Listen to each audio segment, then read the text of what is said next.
pertama itu mengenai luka iris. Nah, pertolongan pertama pada luka iris atau sayat sebagai berikut. Yang pertama, kita bersihkan luka dengan air. Kemudian yang kedua, taburkan obat antiseptik luka. Kemudian yang ketiga, pasang plester pada luka agar mulut luka tertutup rapat. 4. Jika diperlukan, pasang pembalut dan tekan pada luka untuk menghentikan pendarahan.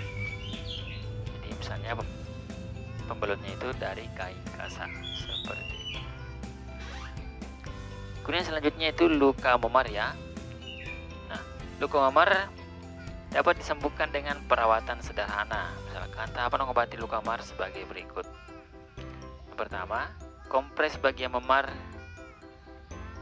dengan air dingin atau es sekitar ya ini 10 menit. Nah, bagian memar sedikit ditekan untuk mengurangi pembengkakan. Cara ini dilakukan jika luka memar tanpa terjadi pendarahan. Nah, kemudian yang kedua, jika terjadi pendarahan pada luka, kompres bagian memar dengan air hangat dahulu selama 15-20 menit. Tujuannya agar pembuluh darah melebar dan aliran darah ke bagian tubuh yang luka tersebut lancar. Dengan demikian, proses penyembuhan bisa relatif lebih cepat. Kemudian yang ketiga, setiap 3 jam sekali ulangi pengompresan dengan air dingin dan panas bergantian. Pengompresan dilakukan hingga memar atau bengkaknya hilang. Kompres dingin untuk menghilangkan rasa nyeri, kompres hangat untuk menghilangkan memar. Jadi intinya untuk luka memar kita cukup mengkompresnya, baik menggunakan air dingin maupun air hangat. Nah, kompres dingin bertujuan untuk mengurangi pembengkakan dan rasa nyeri. Kita dapat membuat kompres dingin menggunakan alat dan bahan berikut. Ini mengenai kompres dingin ya. Yang pertama, handuk. Nah, rendam handuk dalam air dingin. Peras dan kompreskan pada bagian yang cedera. Kamu dapat mengganti kompres ini setiap 10 menit. Kemudian yang kedua, kacang polong beku. Bungkus kacang polong beku dengan kain yang tipis. Jadi setelah misalkan dimasukkan dalam kulkas, itu kacang polongnya, baru kemudian kita bungkus dengan kain tipis. Kemudian yang ketiga, es ya. Gunakan es yang bungkus plastik. Tambahkan sedikit garam untuk kompres dingin. Jadi ini kita lakukan kalau kita menggunakan kompres dingin. Jadi ini adalah alat dan bahan yang kita gunakan. Saya rasa anak sekalian bisa memahami sampai di sini. Kemudian yang berikutnya yaitu luka lecet. Nah, yang bisa kita lakukan itu yang pertama, cuci kulit yang lecet dengan air dan obat antiseptik. Gunakan kain kasa untuk mengelap kulit lecet. Kemudian yang kedua, bersihkan tanah atau pasir yang menempel. Tekan bagian lecet dengan kasa bersih untuk menghentikan pendarahan. Kemudian yang ketiga, tutup luka dengan plester pembalut lebar untuk menutup luka di sekelilingnya. Saya rasa ini biasa kita alami ya ketika sedang beraktivitas di luar rumah. Kemudian yang berikutnya, luka tusuk. Jadi pertama, jika masih terdapat benda tajam pada luka, sebaiknya jangan dicabut. Benda tajam tertancap mencegah pendarahan lebih banyak.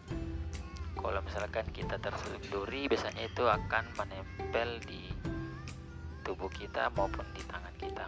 Yang kedua, lakukan penekanan pada sekitar benda tersebut untuk mencegah pendarahan lebih banyak pada luka.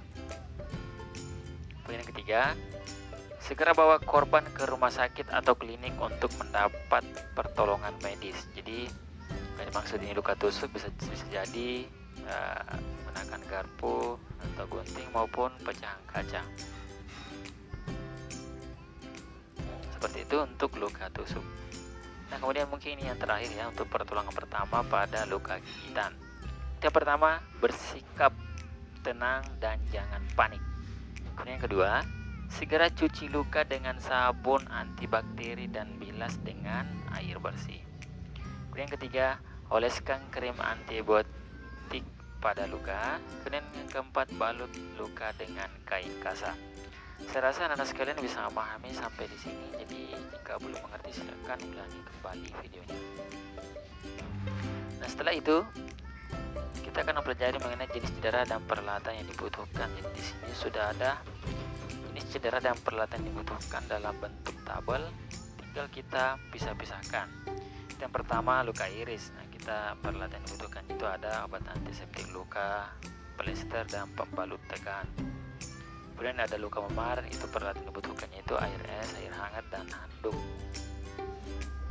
Ketiga, luka lecet, yang dibutuhkan itu obat antiseptik luka, kain kasar dan pembalut lebar. Kemudian yang keempat, luka tusuk, obat antibiotik luka, plester dan pembalut tekan.